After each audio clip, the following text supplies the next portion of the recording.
Hey guys, well in this video I want to break down how we scaled within 3 months to a $40,000 per month AI ads agency. And so you can see here, this is in Stripe. You can actually see the dates that each of the payments came through so that you know this is not some AI thing, and so you know that it's real. And so this is actually a follow-up from our last video that we did on our YouTube where I mentioned that we scaled to $10,000 a month in 42 days. So this is the update where we've actually now scaled to $40,000 a month. So I'm going to break down in detail how we did this. And this is going to be extremely, extremely valuable because there are many hard-won insights that have come through this process that will help you guys if you're looking to get into the space and if you're looking to get your own online business running, or maybe you've struggled to break past $10,000 per month, 20,000, 30,000, whatever.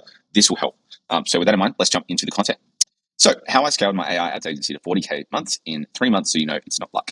So the very first thing that you must do when you're getting into this space is determine what your skill level is. Okay. So if you're brand new, you need to learn the certain skill sets that require you to be able to grow this, because there's a few realities here. The first thing is you're not going to be able to outsource when you're starting out unless you have a lot of money and you're familiar with building team. You're just not going to be able to outsource. So the alternative to that is to learn the skills required to actually build this type of business. And so let's break down what those skills are. So the first skill is offer selection.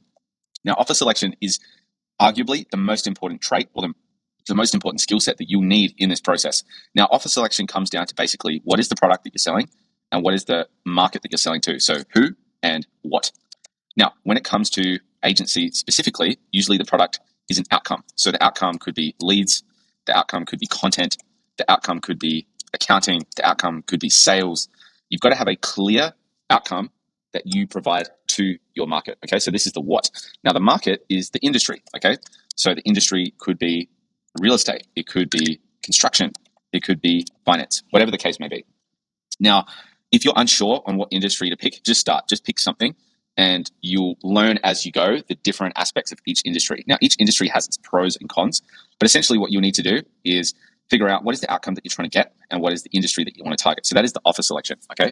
Now, the next thing is you need to learn marketing. Okay. So you need to learn how to generate leads. Okay. You need to learn how to nurture those leads, and then you need to get them to show up to calls pre-qualified. Okay. Now, the process of marketing is obviously a big topic, and it is, again, as offer selection actually in many ways is more fundamental and more important than marketing, although marketing is fairly important, but offer selection is more important. So generate leads. You need to know how to generate leads, whether you do it through meta ads, through cold email, through cold calls. Cold calls work, through SMS setting, whatever the case may be. You need to learn how to generate leads through these methods. The next thing is the lead nurture. Now, the lead nurture is what I like to call prospecting, which is where you have confirmation calls, you have email sequences, you have follow-up calls. Basically, it's pipeline management. And this is a big part that people hate doing. Like, so many people just drop the ball with this part, but this is actually one of the most important aspects of this whole process, because if you can get a lead to have trust in you and with you, it makes a huge difference. Other thing is your Google footprint, which is what comes up when people search you on Google. So when people search me on Google, this is what people see, right? So they see photos, they see my Instagram, they see my LinkedIn, they see my YouTube, they see my Twitter, blah, blah, blah, blah, blah, blah, blah, blah. They see my ABN, which is important in some industries, particularly in Australia. So you want to have a nice Google footprint, right? So that's a big part of it. So this is part of the nurturing, and then showing up to calls, right? Pre-qualified. Do you have a pre-call process, which is like, I'm not actually going to go too deep into that because I want to go back to ultimately the skills required here is, offer selection, and then we have marketing. Okay. Now, in addition to marketing, we have sales. Okay. Sales is a huge deal. Learning how to close deals, learning how to uncover problems, present the solution, and how to build rapport and trust. This is ultimately what you do on a sales call. Okay. So these are the skills that you need to learn in sales: learning how to close deals, learning how to uncover problems through a discovery process, learning how to present the solution, build rapport and trust, so on and so forth. Now, in addition to this as well, you need to know how to do customer service. Okay. So customer service is actually delivering results. It is communication. It is organization. It is professionalism. And it's, reporting, tracking, and customer success. Okay. Now, I've put more emphasis here because what you find is that everyone's obsessed with marketing, and they're obsessed with sales, and rightly so to some degree, because if you don't get those things right, you're not going to be able to actually grow a business. But actually, the reason that the AI agency model is such a good model is because of the retention aspect. If you can retain a client and consistently get them good results, you've just created perpetual cash flow. You've just replaced your income. So you don't have to get a job. You don't have to work for somebody else. But it requires you understanding this aspect of the process. So customer service, how do I get the results? What is the process of getting the results? What is the communication schedule that I have with them? What do I say to my clients? How do I keep them on side? How do I approach them professionally, so on and so forth? Am I organized with the way that project management gets delivered? Are the things delivered on time? So on and so forth. Do I have clear processes for everything? Am I professional? Am I friendly? Am I nice to my clients? Am I consistent? So on and so forth. Do I have clear reporting and tracking for my clients' results? And ultimately, do my clients experience success? Now, there's more here, but the last thing is systems. Okay, so systems for finance, systems for team, systems for your schedule, systems for results, systems for sales, systems for marketing, for tax, everything, right? So having a system for each of these things is really, really, really key. So you don't have to think about it every time. Okay, so these are the skills that you need to learn. Now, what I will say is that if you're under 10K, all you need to focus on is literally get this one done. Okay, so if you're under 10K, get this offer selection done, and then really you just have to focus on marketing and then sales. Right, if you're under 10K, they're the three things that you need to do. And most of you, I would say 75% of you guys watching this right now are going to overthink it. You're going to think, oh my gosh, this is really hard. I don't know what niche I should go with. I don't want to waste my time. I would literally, this is what I do. I would go to something like Manus, right? And I would just ask Manus, what are some niches I can do as a AI ads agency? Okay, so we've come up with 5 options. So we've got dentists, HVAC plumbing, law firms, chiros, roofers. Now, these are all actually really good niches as it happens. And so I would just pick one of these, right? I pick one of these niches, and then I would go through this process that I laid out. So I would pick one of them, commit to them for like 1 to 2 months, and then I'd go through this process. So the first thing is, what is the outcome that they want? Okay, so that's the first key thing that you need to figure out is, what is the outcome that my market wants? Now, an easy way to figure out what the outcome the market wants, and this is kind of my opinion, is just start running ads to that market. Okay, so I would say, and I would use AI here, I would say, what is an offer I can do for dentists?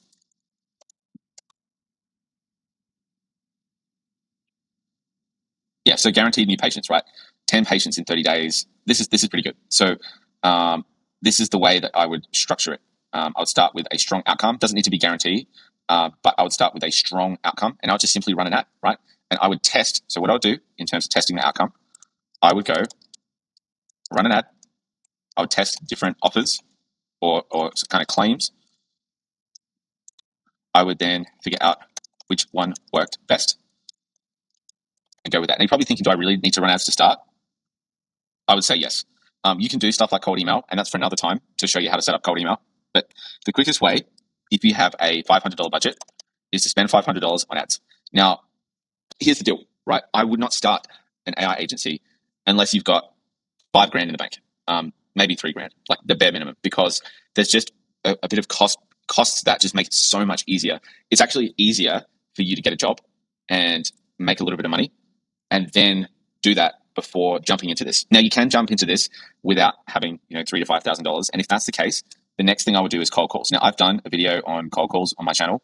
I would actually just go back to that. I would watch this specific one because one of the clients that we closed literally on this video is still one of those. Video. I'm going to so, doing some calls. If you don't have cash in the bank and you just want to get going, I would start cold calling. Okay, because even if you're wanting to do an AI voice agent offer, you still need budget to buy the credits for the AI voice agent. So I would just start with cold calling, or I'd just get a job, say $3,000 to $5,000, and then kind of go from there.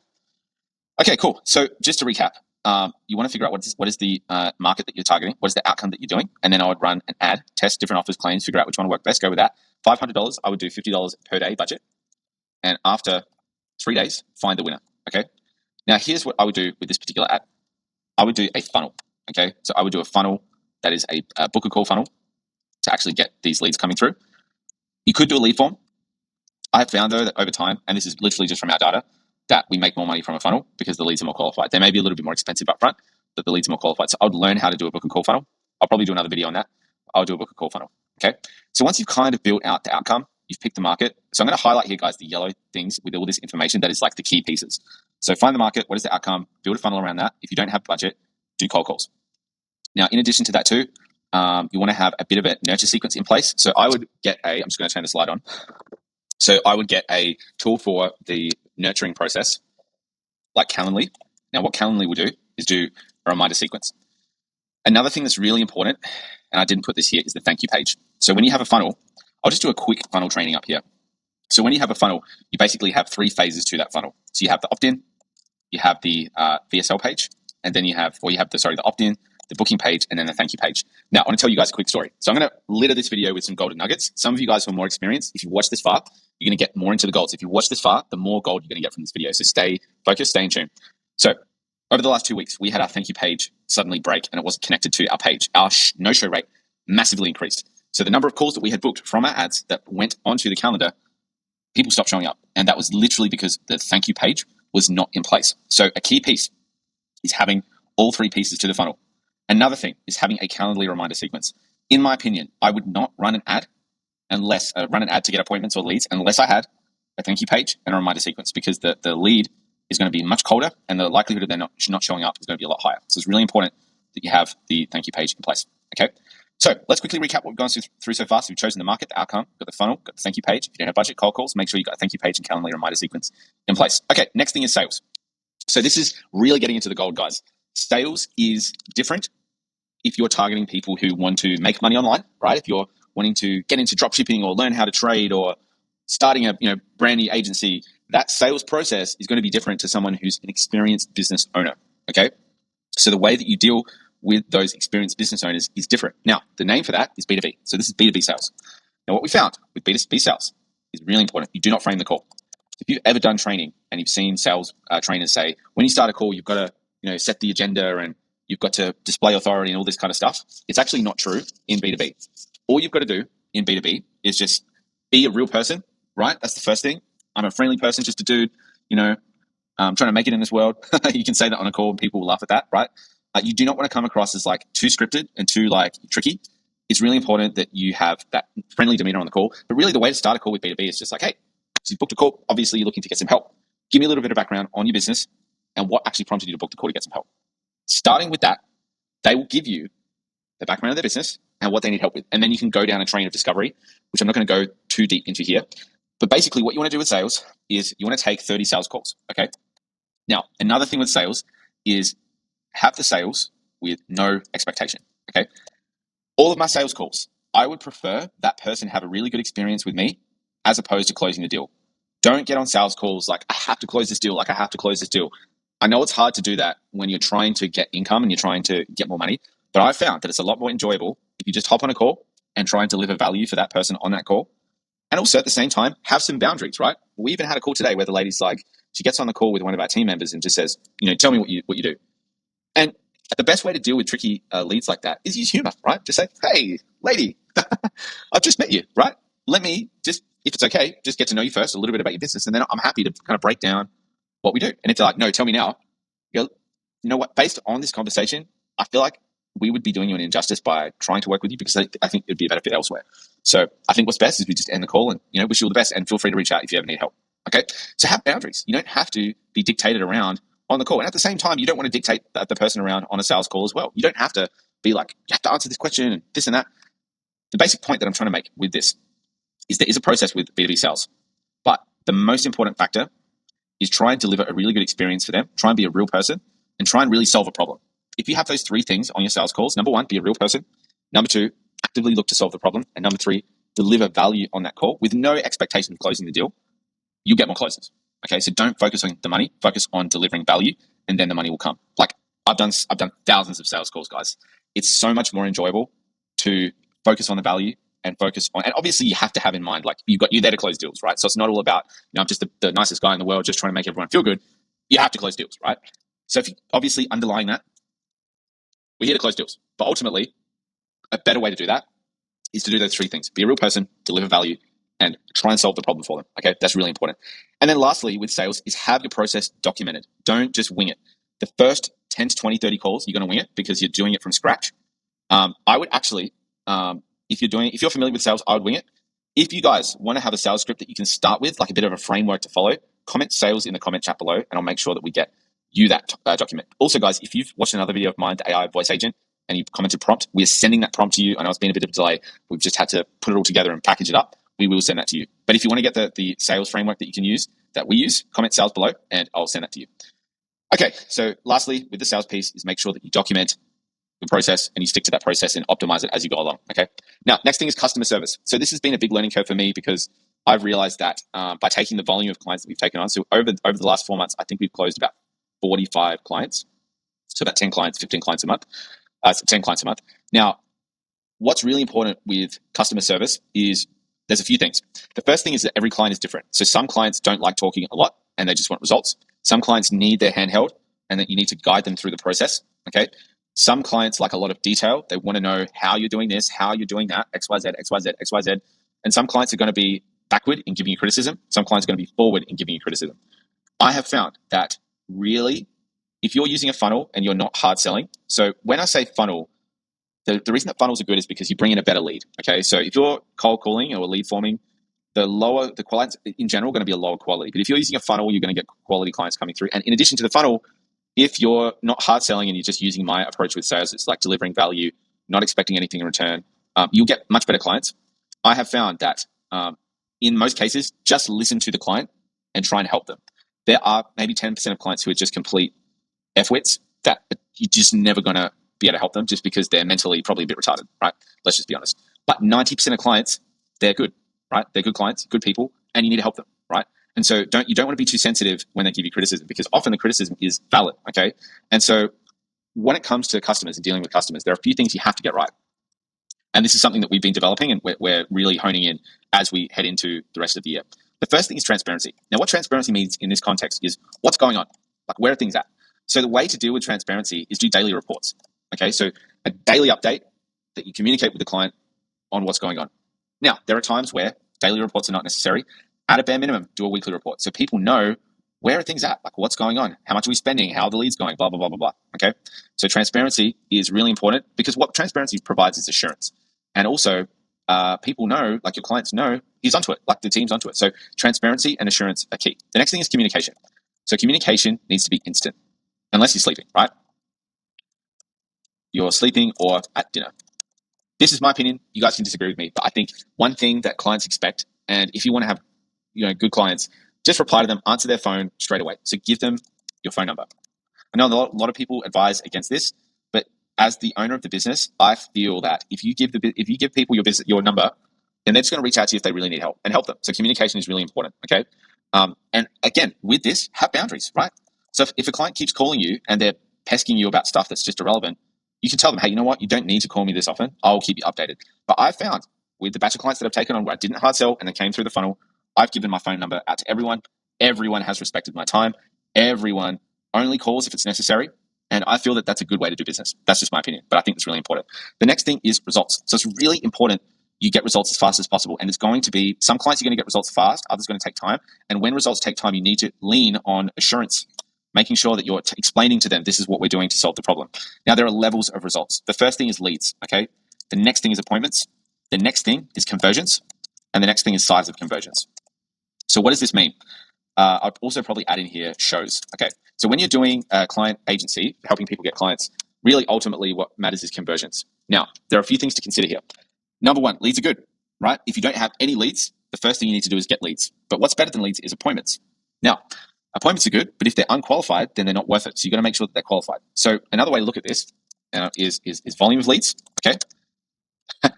And then quality of leads. So this is what you optimize for. So you start with volume, then you go quality. And then we've got volume of apps to volume to quality of apps. And you kind of work up the chain all the way to conversions, right? And now what really helps you as a business owner improve results is being really clear on your niche, who you serve. And then I would also hyper niche. So what does this mean? Let's say you work with real estate agents. Let's not say that. I'm trying to think of a better example. So let's say you work with like real estate. Let's just do real estate agents, right? And you only work with real estate agents in that sell apartments. Now, the reason that you would focus so much on just doing one type of industry with one type of product is you can get the type of, like your product that you deliver is the variables are much more minimized. So there's less risk that it's not going to work for you, okay? Let's do another example. Let's say a builder for residential apartments, right? Or let's say a builder for custom home builds. Now, the reason that you just focus on builders who do this as opposed to commercial home builds is because you're going to get results because you're doing the same thing over and over again. So if you just focus on one product with one industry in terms of fulfillment, it's going to be so much easier for you to scale because you're not going to have to reinvent the wheel every time, and you're not going to have to split test hundreds of ad angles to find a winner. Okay, because ultimately ad buying is really about figuring out, number one, what is the most enticing or attractive ad angle that this person can put out there into the marketplace that gets a volume of leads, and then it's refining the angle and the funnel to get the quality of leads and working up the chain from leads, appointments to conversions. Okay. Now, the way to really solve that is focus on one niche and one product within that niche to start with so that you can just have a really solid base of retained clients. That's ultimately what you want, because the outcome that you get here is a solid base of retained clients that gives you confidence to scale and scale further. Now, the last thing is, once you've got really that, like, just to recap on the customer service side, is transparency, communication, and results are the three big things. Okay. The last thing is systems. And the first thing I'm going to do is team. Under 10K, I wouldn't get a team. I would do everything manually, okay? And also team, and I'll add in here AI. As soon as you get to 10K and over, I would immediately get a virtual assistant, okay? So this is someone in the Philippines who can do admin work, who can do back-end stuff, back-end, meta ads management, all this type of gear, right? We have a virtual assistant that's worked with us for like 4 years. He's really good, okay? Now, one thing with team, just as a general rule, you want someone who has character, who's loyal, reliable, honest, okay? And then they need to have skills. So do they do editing, or do they do ads, or do they do appointment setting, whatever, right? Those are the things that you need to see. But I will say this, character is more important than the skills, because anyone can learn the skills, but character is not something that someone inherently has unless they want it, right? So it's really important. Now, when you're at kind of 20K, I would definitely have a virtual assistant, and I would either outsource CSM or appointment setting, okay? I would probably lean on outsourcing appointment setting, which is setting appointments for your business, because CSM needs to be trained properly. You need to know how, you need to teach your team how to really deal with clients. Now, 40K per month is probably the time where you can get a closer, you have a virtual assistant, you'll have a CSM, and media buyer maybe. Now, I know this is like controversial, but my opinion is it's easier to get a closer than a media buyer. It's, unless you have a really simple fulfillment system, if you're doing ads, which this is what it is, an AI ads agency, media buyers are the hardest thing to outsource because there's so much skills that's required. The skills of a media buyer is copy, is design, it's understanding meta, it's understanding the market, it's understanding tech, backend, automations. I never, also, by the way, if you're a media buyer, I will not hire you if you don't do design. If you don't do creatives, forget it. I'm not hiring you to press buttons on an ad account. You have to know how to design creatives. You have to know copy. It's like if you get someone to do the copy and someone else to do the creatives, what the hell are you doing? You're just literally launching it in the ad account. You can get an AI to do that. And so that is why I think media buy is the hardest thing to outsource, because it requires a lot of complexity, a lot of stacked skills, and a lot of care, okay?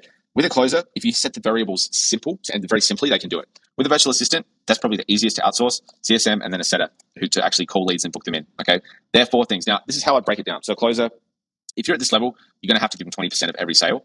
With a virtual assistant, I'd saying the going rate's about $5 to $7 per hour. With a CSM, I'd be looking at, for a junior CSM, about 25, for a senior CSM, up to 45. But that a senior CSM is someone who's been with you for like 2 years, right? Someone who's like really, really good. Junior would be about 25. A setter, I would probably set it at 25 as well. Plus, if they're good, I'd do comms as well. And then a media buyer is kind of like, I'm not even going to go into that because I've kind of explained that this is like something that you shouldn't outsource this stuff, right? So this is kind of the stack that you need to get there. And that's really important. And now the last thing is we'll go into AI. So I know like I've listed other information in here, but what I wanted to do is just spit out all the information and then just focus on the key parts. Now, the last thing is AI. So AI is really powerful in terms of replacing subscriptions. So we've replaced Slack, we've replaced Notion, we've replaced CapCut, we've replaced what else is we replaced with this? Like with just building our own apps in AI. Okay, so that's the first thing. AI for AI UGC ads. They're pretty good, right? So we use Higgsfield, and Higgsfield is basically like an aggregator of all the different AI tools that you can use in terms of video. We used to use Sora a lot, but unfortunately, OpenAI has deleted Sora. And so the one that we're using right now is Google VO3. Let me just actually see if we can even use Sora anymore, if it's available still. Yeah, I reckon it might be available through Higgsfield until September, but I think in September it's gone. But Higgsfield's a big one. Now, the other AI tools we use Claude Code and we use Manus. Now, we use Manus primarily because Manus does a lot. Like, there's so much that you can do with landing pages. I almost want to do a full training on Manus just to explain how good it is. And actually, some good news with Manus is that it was purchased by Meta recently, but they've actually broken that deal. So Meta can no longer use Manus. And in my opinion, I think Meta, although Facebook is a great product for advertisers, Meta is an awful organization. They offer such bad support. And you really have to play the game when you're running ads on Meta because they're such a terrible organization. I probably shouldn't say that, but I'm actually personally glad that Manus has broken with Meta because this is a really cool tool. Like if you get familiar with this, like it's incredible. So with that in mind, guys, this is the process that we used to get to 40K per month. So we picked a good market, right? We ran a book a call funnel. We did do some cold calls. We built out the calendar reminder sequence thank you page. We took a very, not casual, but sales approach, which wasn't a hard sell, which is more about delivering value. We're big on customer service, so making sure that you get all these pieces right. It's not always easy to do, but it's really key that you do it. And then building out the team, because if you're at 40, 50, 100K per month, you're not going to be able to do everything yourself. And having this team is essential. But it all starts, guys, as well, from learning the skills that are required. Now, I have a special offer for 2 people. I guarantee to get your business above, if your business right now is at, say, like 2, 3, 4,000, 5,000, I guarantee to double your business if you're under $10,000 per month working one-on-one with me in about an 8-week sprint, okay? So if that's you and you need help going from where you are now and doubling your business and you're under 10K per month, I'll get you there in 8 weeks. There'll be a link below where you can apply. I'm only looking to take on 2 clients.